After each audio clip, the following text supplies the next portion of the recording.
Poinsettias are what we're mainly growing now. We grow 2 plants in the fall.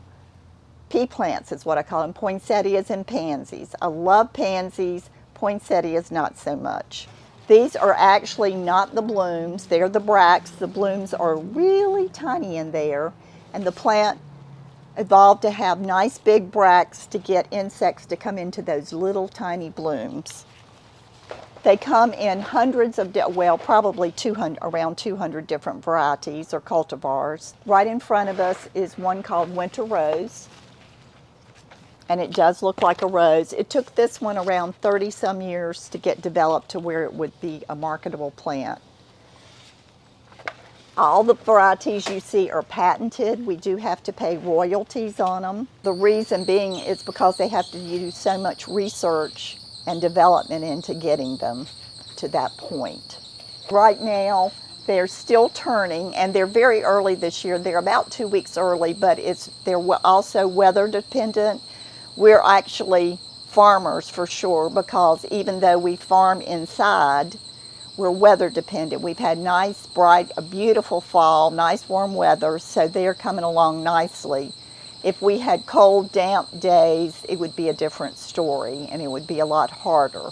When they get ready, and when they're already developed and turn like this, it's hard to keep them nicely. They always say a greenhouse is a great place to grow them, but a hard place to keep them.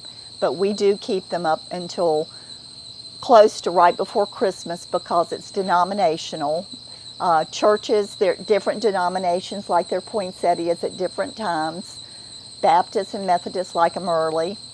Presbyterians in the middle usually, and some Methodists. And then Catholics and Episcopalians like theirs right at Christmas. And it's wonderful for us because we also have different stages of varieties. This one looks totally different. This is Prestige Red, and this is Early Orion.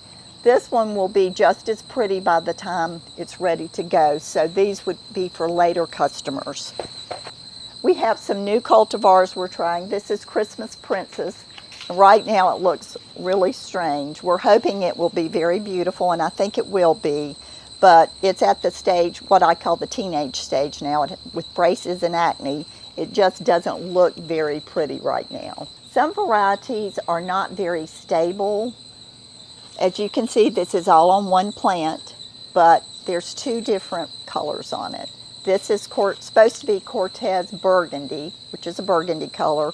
It obviously evidently came from red, and sometimes they are not true to their variety. We had to quit growing a variety called Ice Punch last year because it kept reverting back to the original, which was kind of an icky pink. Cortez Burgundy has been particularly bad this year for sporting back, and that's what it's called when it goes back to the original. With the sport though, one of the advantages is oftentimes you can get your new varieties from them. Now, we would not be able to do that. We would have to send it back to the company who breeds it, because we're not licensed to do that. We have to have a license to do that, and that's how they get their royalties. They actually own the breeding rights to that plant. We hope you've learned a lot about how we're growing poinsettias, and hope you'll come and see us at Fairview. It really is pretty in here at Christmas, and I think you will really enjoy it. Thank you so much.